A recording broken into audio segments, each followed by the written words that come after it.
పచ్చిమిరకాయలు ఇలా కింద నుంచి అసలు ఇదంతా పెద్ద మామిడి చెట్టు కదండి, కిందకి ఎలా వంగిపోయి కాసినాయి చూడండి.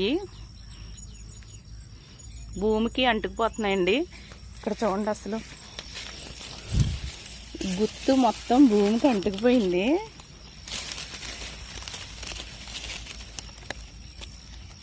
ఇదిగోనండి,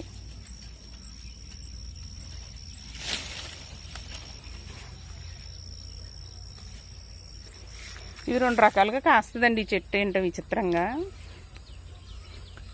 చాలామంది కోసుకోగా మిగిలినాయండి. చూడండి, పండిపోయినట్టున్నాయి చెట్టునే. ఏంటారండి ఇలాగా, చూద్దాం. ఇదిగోండి, ఇది మామిడి చెట్టు. ఇదనమాట మామిడి చెట్లు ఉన్నాయండి, ఎక్కువే ఉన్నాయి. 10 ఎన్నో ఉన్నాయండి మొత్తం అన్నీ. ఆ చుట్టూ ఎక్కడో ఉన్నాయి.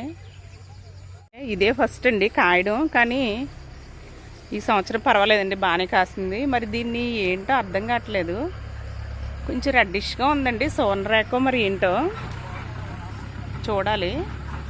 పర్వాలేదండి, ఏదో ఉగాదికి అసలు ఇక్కడికి వచ్చి ఈ మామిడికాయలు కోసుకొని పువ్వు అది తెచ్చుకుందాం అనుకున్నాను.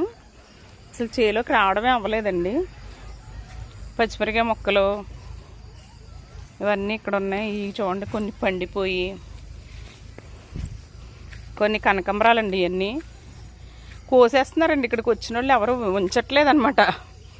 అంటే ఎవరన్నా ఇక్కడ ఇవ్వండి పచ్చిమిరకాయలు, ఎవరన్నా ఇక్కడికి పూతోటలో చేసుకోవడానికి వస్తారు కదండి,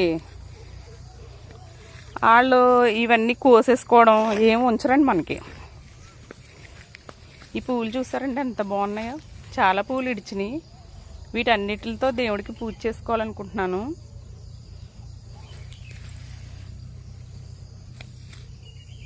అందువద్దన ఎంత బాగుందో, చాలా పూలు ఇడిచిందండి అసలు.